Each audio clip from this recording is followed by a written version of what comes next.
Nous nous trouvons ici à Louhans, charmante petite ville de Bourgogne, connue pour ses arcades et sa rivière. Nous sommes venus ici car cette ville est très importante culturellement pour les sourds. En effet, chaque année, au mois de septembre, et cela depuis 15 ans, une exposition y est organisée sur un thème lié aux sourds. Mais les sourds de Louhans ont une ambition encore plus grande, celle de créer un musée du patrimoine des sourds.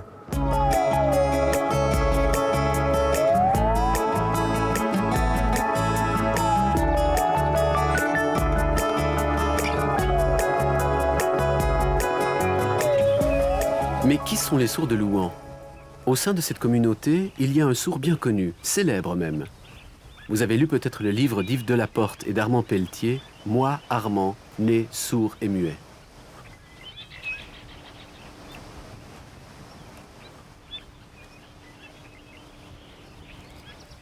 Ce livre est un témoignage, le récit de la vie d'un sourd et muet dès sa naissance jusqu'à aujourd'hui. Armand et sa femme Yvette habitent ici, à Louhans.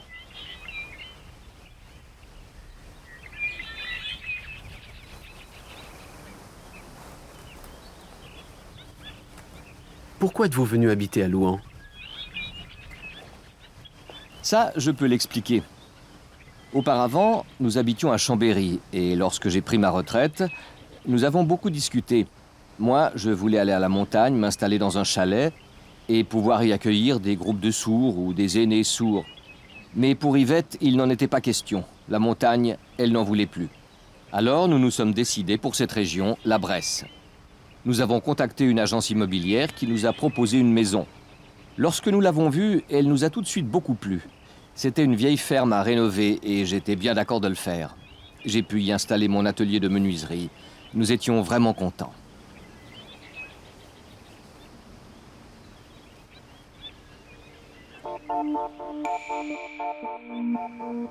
Cela fait maintenant 30 ans que nous sommes là. Nous y avons pris nos habitudes. Et lorsque vous êtes arrivé à Louhans, comment avez-vous rencontré les sourds de la région? Et quelle était leur situation? Oui, c'est vrai, il y avait peu de sourds. Ils étaient solitaires et très isolés. C'était vraiment un mode de vie spécial, très rural. La langue des signes, ils ne la connaissaient pas vraiment, à part quelques gestes. Alors nous avons commencé à les aider, à leur donner des explications. Nous les avons invités le soir pour des fêtes ou pour jouer aux cartes. Ils étaient contents de ces rencontres. Nous avons aussi organisé des repas en commun. Les sourds étaient très gentils et ça a continué ainsi, bien que certains n'étaient pas satisfaits. Ils se méfiaient de ces nouveaux arrivés, de ces nouveautés. Ils trouvaient ça trop difficile. Mais par la suite, ils ont compris et nous avons pu leur expliquer beaucoup de choses.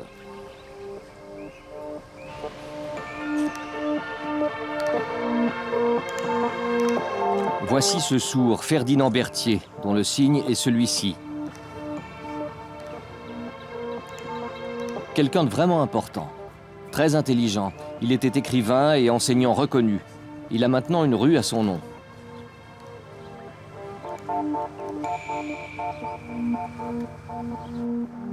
Mais qui était-il? Qu'a-t-il fait de si important? Oui, au début, il vivait ici, mais l'enseignement pour les entendants n'était pas adapté à sa situation. Il est alors allé à Paris durant 8 ans pour y suivre sa scolarité. Il était vraiment doué et intelligent.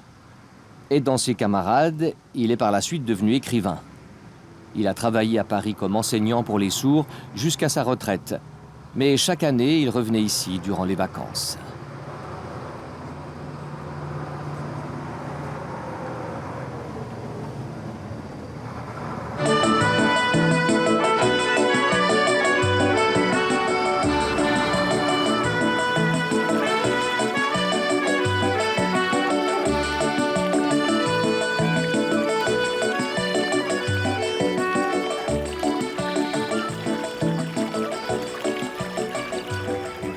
Mais après votre arrivée à Louhans, comment as-tu découvert l'existence de Ferdinand Berthier?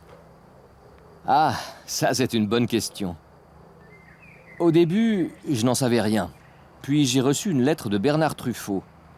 Il me demandait d'aller chercher des renseignements à l'état civil de la commune.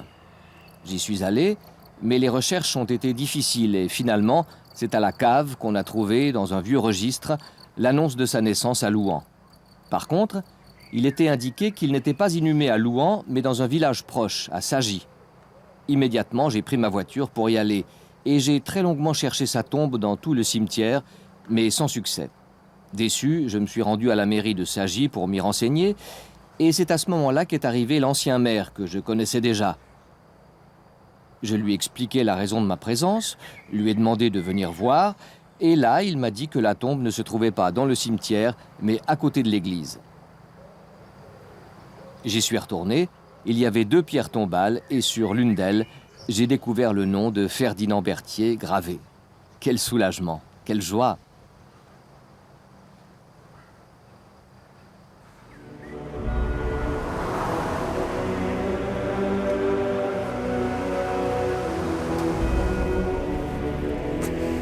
C'est bien, je suis content.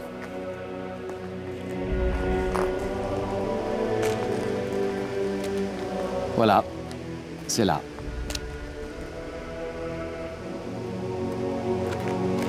Oui, c'est ici précisément qu'était d'abord placée la tombe de Berthier. Son père et sa mère y étaient également, tous les 3 enterrés là. Puis le maire a voulu enlever toutes ces vieilles tombes disposées dans tous les sens.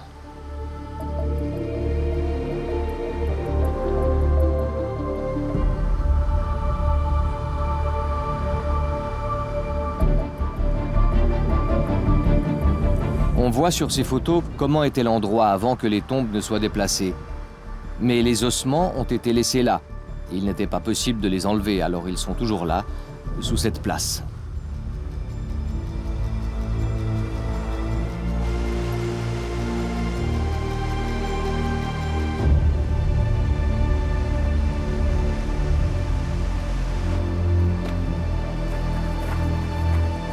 Voilà. Ah, c'est là. Attention au muret.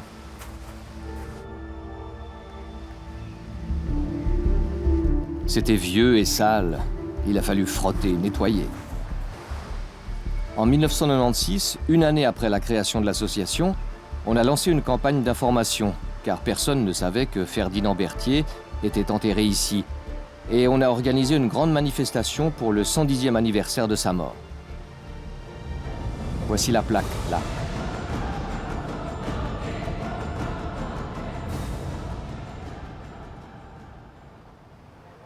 De nombreux sourds sont venus de toute la France, heureux de trouver cette tombe. Certains même l'embrassaient et tous remerciaient Berthier pour son combat. Il a obtenu, par exemple, que les sourds puissent se marier. Auparavant, ce n'était pas possible. Il s'est aussi beaucoup battu pour la langue des signes et tant d'autres choses.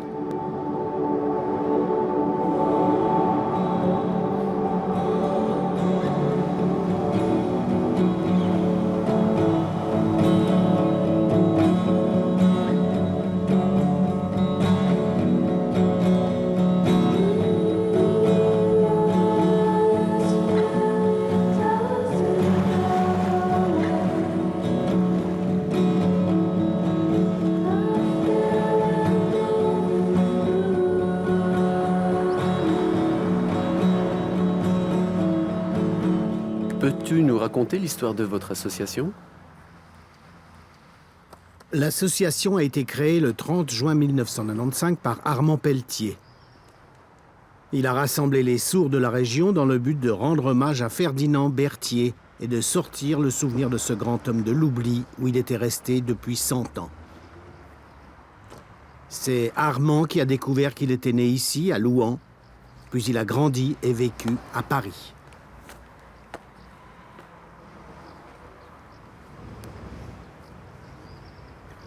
Armand s'est beaucoup battu pour les sourds. Nous avons créé l'association et en 1996, nous avons mené un grand travail d'information autour de Ferdinand Berthier. Par la suite, l'association ne s'est pas limitée à lui rendre hommage.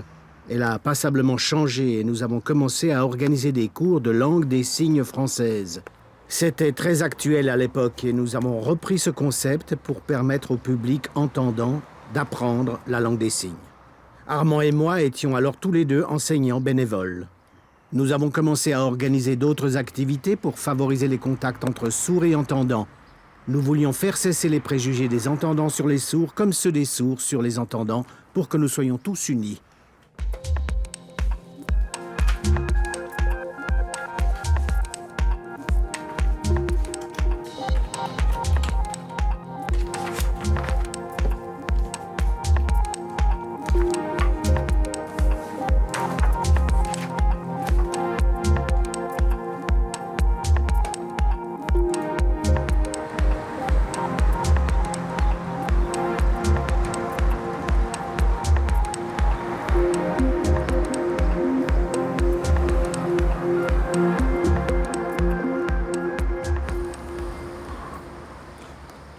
Vous voyez ce bâtiment derrière moi? C'est l'Hôtel-Dieu, très célèbre à Louhans. C'est ici que l'association organise chaque année, depuis 15 ans, des expositions traitant de différents thèmes liés à la surdité, en collaboration avec Yves Delaporte, spécialiste de l'histoire des sourds. Lui et Armand se sont beaucoup investis toutes ces années, et ils font de grands efforts pour la préparation de ces expositions.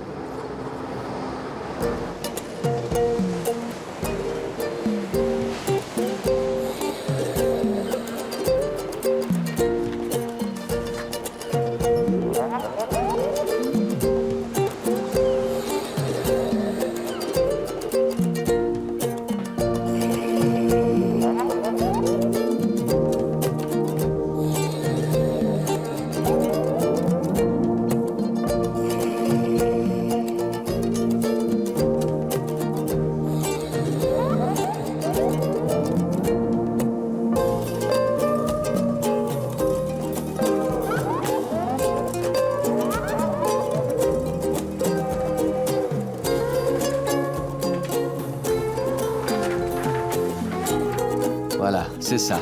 Super.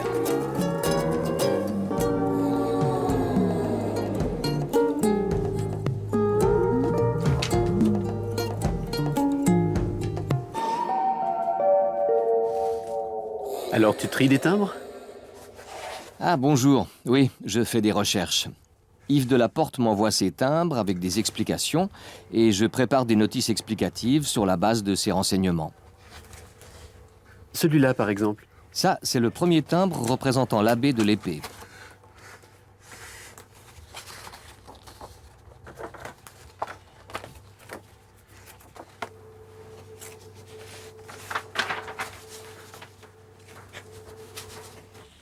Toutes ces expositions que tu as organisées, quels en ont été les thèmes?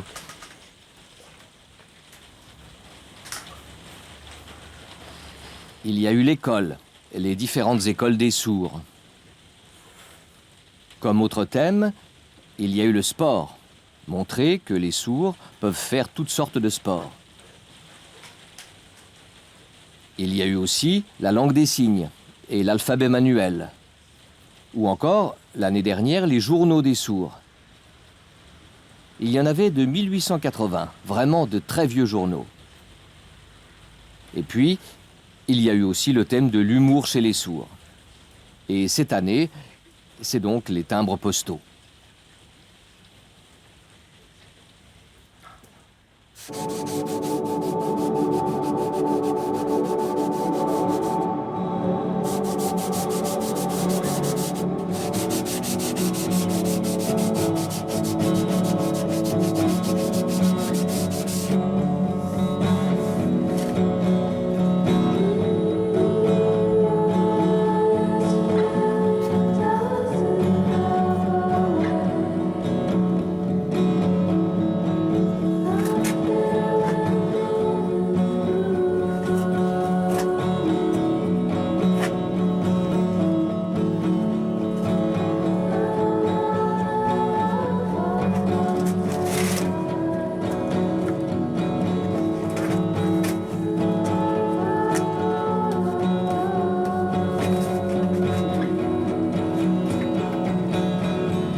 Quels sont les projets de l'association?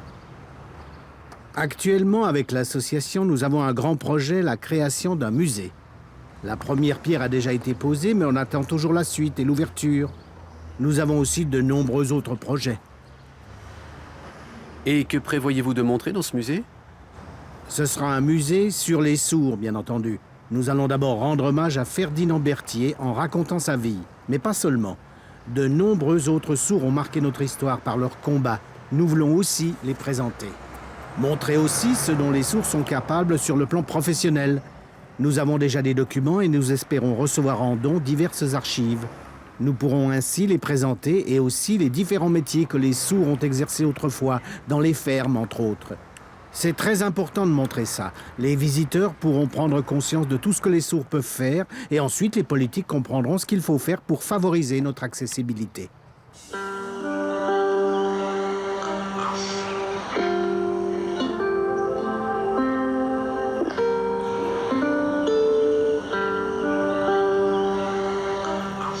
Pour savoir où en est ce projet de musée du patrimoine des sourds, nous avons rencontré le maire de Louhans.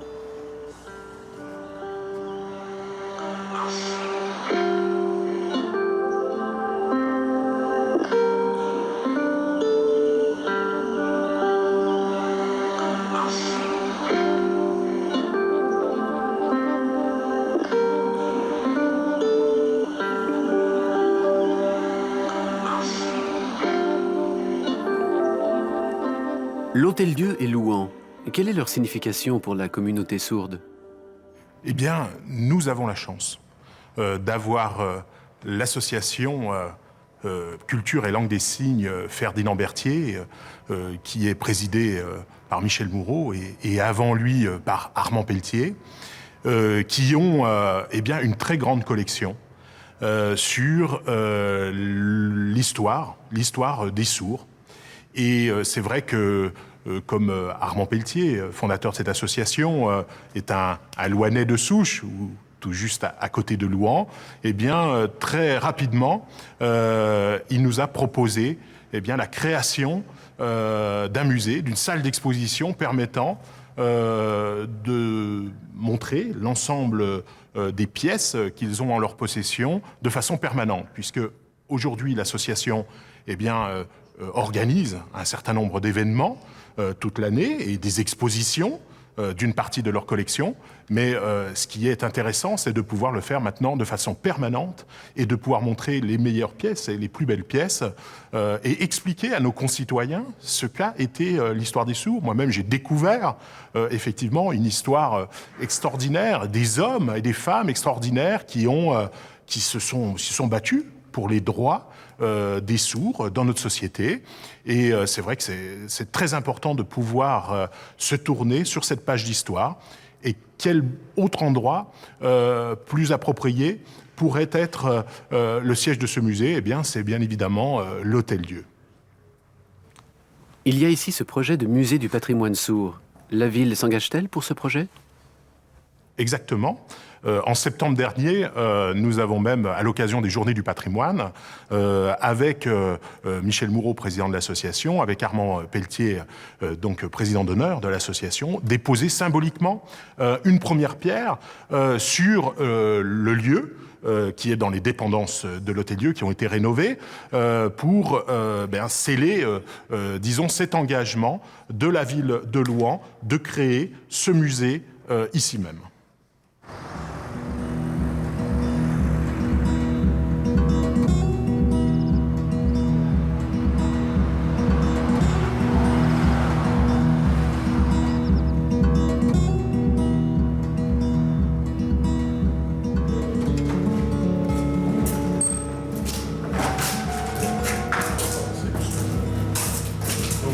On aura donc la salle d'exposition qui permettra de présenter l'immeuble. Le plafond sera ôté, il va être détruit, le plafond pour donner l'ensemble de la hauteur à la salle. Les fenêtres en ogive montent d'ailleurs très haut, puisque ici on était dans une ancienne chapelle.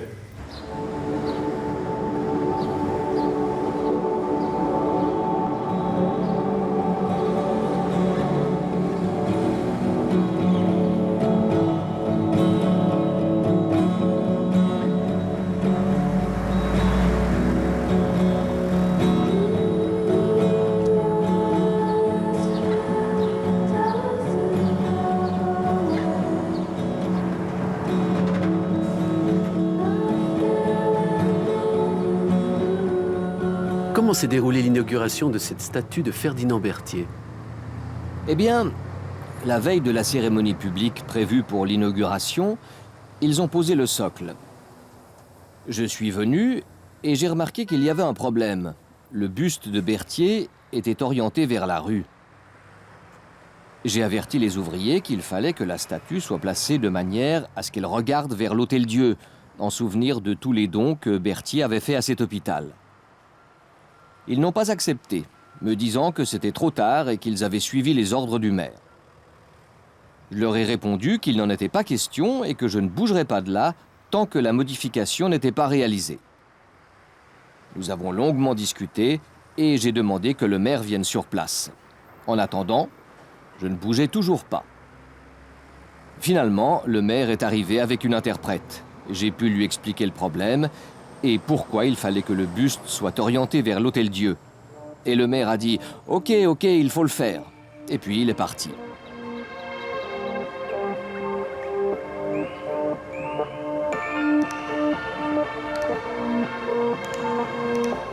L'artiste qui a réalisé cette statue est lui-même sourd. Il s'agit de Malocena. Nous l'avions rencontré il y a quelques années dans son atelier près de Paris.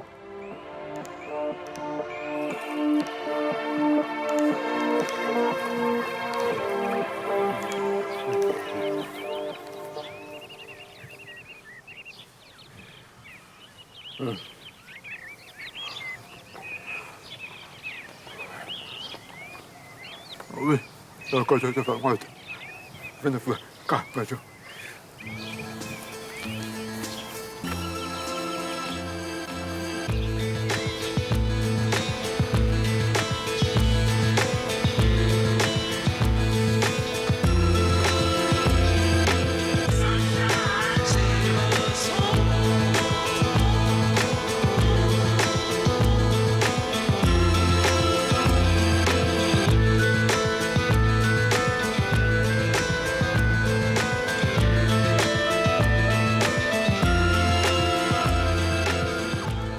Louhans est une petite ville de 6000 habitants. Les sourds y sont peu nombreux. Et pourtant, par leurs idées, leurs initiatives et leur engagement, ils peuvent faire aboutir leurs projets.